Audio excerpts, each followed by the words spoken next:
नमस्कार दोस्तों, भारतीय जनता पार्टी के राज्यसभा सांसद और प्रवक्ता डॉक्टर सुधांशु त्रिवेदी ने मंगलवार को एक प्रेस वार्ता कर तृणमूल कांग्रेस और पश्चिम बंगाल सरकार पर तीखा हमला बोला। उन्होंने कहा कि देश में एक नवीन और खतरनाक राजनीति उभर रही है, जिसका उद्देश्य भारत की आंतरिक सुरक्षा और सामाजिक समरसता को तहस नहस करना है। इसके अलावा उन्होंने कहा कि देश में एक अलग तरह की राजनीति सामने आई है,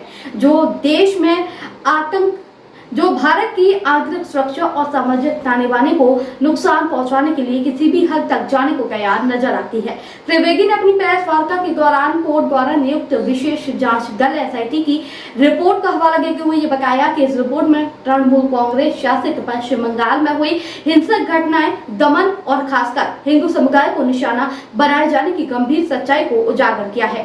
एसआईटी रिपोर्ट ने पश्चिम बंगाल में हुई घटनाओं की भयावहता को सामने रखा है। ये सिर्फ प्रशासनिक विफलता नहीं, बल्कि एक सुव्यवस्थित, वैचारिक और राजनीतिक षड्यंत्र है।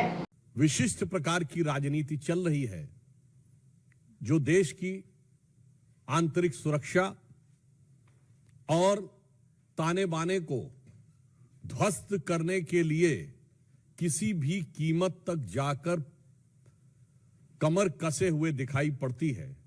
उसकी एक वानगी जो कई बार आप पश्चिम बंगाल में देख चुके हैं।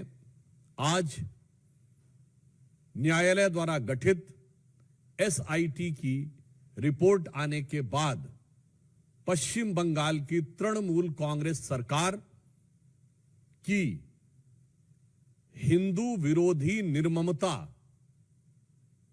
अपने पूरे विद्रूप रूप में सामने आती हुई दिखाई पड़ रही है।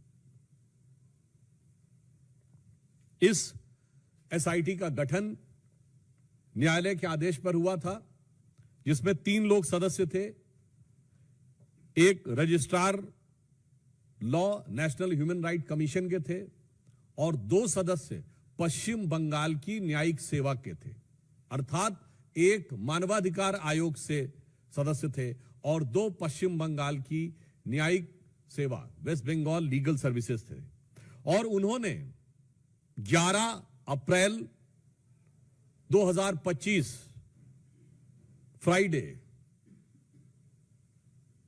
यानी 11 अप्रैल जुमे के दिन 2 बजे से लेकर 4 बजे के बीच में जो घटनाएं हुई हैं, उनके बारे में जो अपना ऑब्जर्वेशन दिया है, उससे तृणमूल कांग्रेस,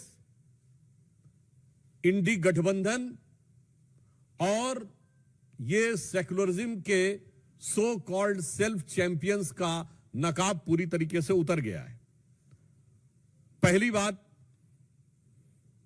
बहुत आश्चर्य और दुख की बात है कि जो लोग ये कहते थे कि पाकिस्तान से युद्ध करने की क्या जरूरत है, सिर्फ आतंकियों के ऊपर कार्रवाई हो, जबकि हमारी सरकार ने आतंकियों पर ही कार्रवाई की, उनमें से एक ने भी नहीं बोला कि पश्चिम बंगाल के मुर्शिदाबाद में किसी भी विषय को लेकर आपको आपत्ति है तो हिंदुओं के ऊपर हिंसा करने की क्या जरूरत है।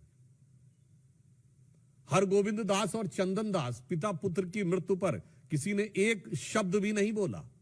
वही लोग अचानक ऑपरेशन सिंदूर के बाद पाकिस्तान के प्रति सहानुभूति दिखाते हुए नजर आने लगे।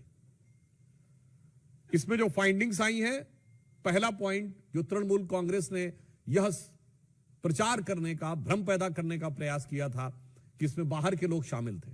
उनके कुछ सांसदों ने दूसरे राज्यों के लोगों का नाम लिया था, विशेषकर उत्तर प्रदेश, बिहार का नाम लिया था, जो सरासर अनुचित है। परंतु इस फाइंडिंग में बहुत साफ साफ तौर पर तृणमूल कांग्रेस के नेता और एमएलए का नाम भी सामने आया है। और इसमें कहा गया है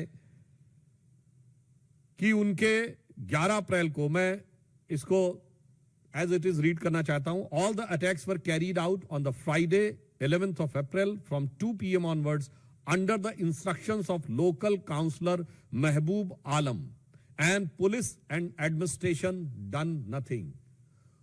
तो ममता जी, ये तो आपकी पार्टी के बहुत महबूब नजर आ रहे हैं, आपकी पार्टी के बड़े प्रिय नजर आ रहे हैं, ये बात अब फाइंडिंग्स में बिल्कुल साफ हो गई। प्रेस वार्ता के माध्यम से बीजेपी ने यह स्पष्ट किया है कि वो पश्चिम बंगाल में कथित हिंदू विरोधी हिंसा और राजनीतिक आतंक के मुद्दे को छेड़ने वाली नहीं है। सुधांशु त्रिवेदी के बयान में संकेत दिया गया है कि पार्टी आने वाले समय में इसे एक बड़ा चुनावी और वैचारिक मुद्दा बना सकती है। दोस्तों, आपकी राय हमें कमेंट में जरूर बताएं। ऐसे ही लेटेस्ट अपडेट के लिए हमारे चैनल रॉयल बुलेटिन को लाइक, शेयर और सब्सक्राइब करना न भूलें।